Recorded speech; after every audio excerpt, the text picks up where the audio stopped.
Hey, Davis, good morning to you and thank you so much for being with us. So what have you discovered about the way that TikTok is working in terms of its protection of children? So what we've set out this morning is a report into age checks more generally across the industry.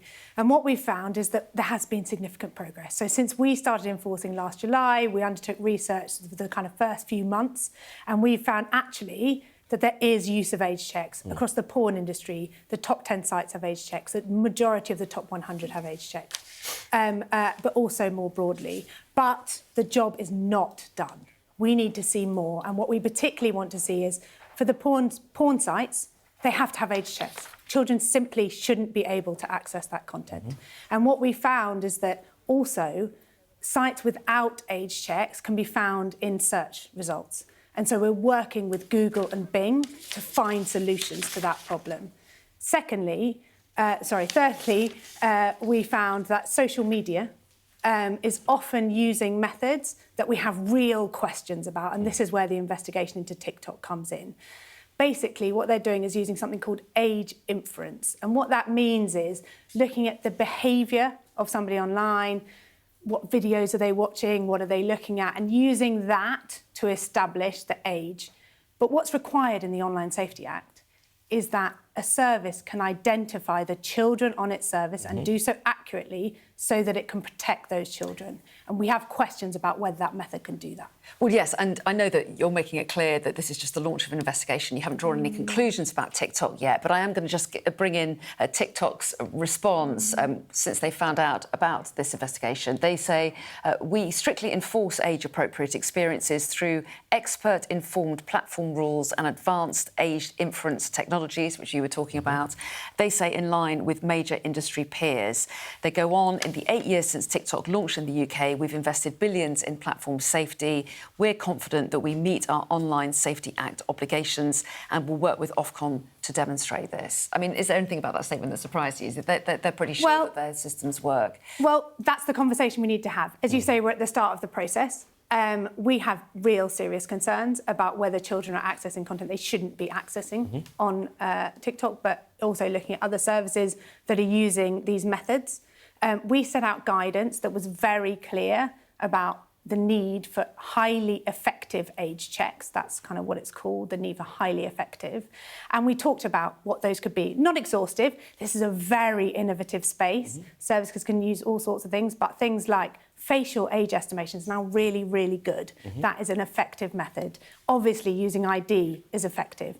But in that list, we did not include age inference. And we have questions. But the onus is on services. It's on the likes of TikTok, the other services, to demonstrate that they're doing what they need to do to protect children. And if they don't, what is the potential punishment that they could face? So up to 10% of worldwide revenue.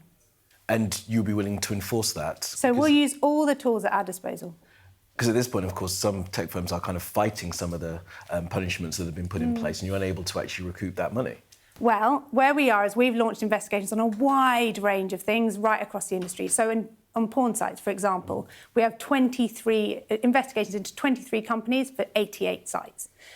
In other areas, we've got to the point where we're already levying fines. We have recouped some of that money. We have a process to recoup the rest, but also take a step back for a minute. What matters here is that we are doing what we need to do to make sure that services are keeping children safe. Sometimes that's about enforcement, it's about fines, but sometimes getting that outcome most quickly is about just shining a spotlight on what's going on. And that's what we did earlier this year when we got the major services to adopt much more improved measures to protect children from grooming.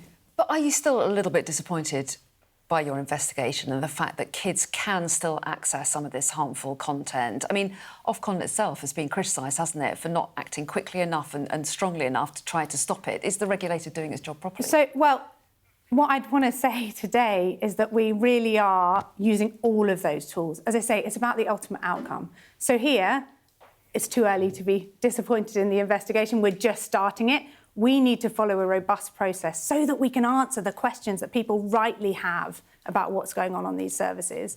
But in other areas, as I say, there's other ways to get more quickly to the changes we need to see. Transparency is a great lever. Shine a spotlight on what's going on and call on services to make changes today. They don't need to wait for enforcement. And do you expect them to do that? I mean, if you were to levy this fine against them, will be £2.5 billion, 10% of their global, which would be a huge amount of money for them to pay you if they did. And all the while this consultation is ongoing, children are being exposed to this content. An investigation, not a consultation. Sorry, it's just important. Yep. They absolutely do not have to wait. Why wait to keep children safe? We've got this announcement by the government that they're proposing a ban on social media for under 16s. What does your research tell us about the likely effectiveness of a ban like that? So what our research shows, and to be clear, the research is about at age 18, so whether somebody's an adult or a child, and there is a difference, but I'll come back to that. So what it shows is that where age checks are being used effectively, where they are effective, they're really working. Mm-hmm. So we are seeing that in our research. But what we'll also be doing, and we've committed to this, is in the autumn, we'll be coming back with a report specifically on age checks at 16. And just while we have you as well, Kate, done some reporting on the amount of racism that young people are seeing online. Sort of 95% say they see racism every day, if not every single person. And they're blaming political rhetoric for amplifying this sort of thing. Is there more that the regulator should be doing to reduce the harm? Because that is, of course, harmful content that young people are being exposed to. Look, absolutely, it's horrendous. And to be clear, a lot of it is illegal. And where it is illegal, our codes are very clear. Platforms need to be taking that content down as soon as they find it. And are you in the middle of an investigation on platforms about the illegal content? Well, so the thing that I would share is the work we did with X specifically. So we got them to commit on illegal hate and terror content to specific changes in the UK. So they moved to more quickly reviewing content and also working with expert organisations, which is so key. There are so many brilliant organisations in this space fighting this kind of content. Well, Kate Davis, we really appreciate you coming in this morning. Thanks so much for joining us. Thank you.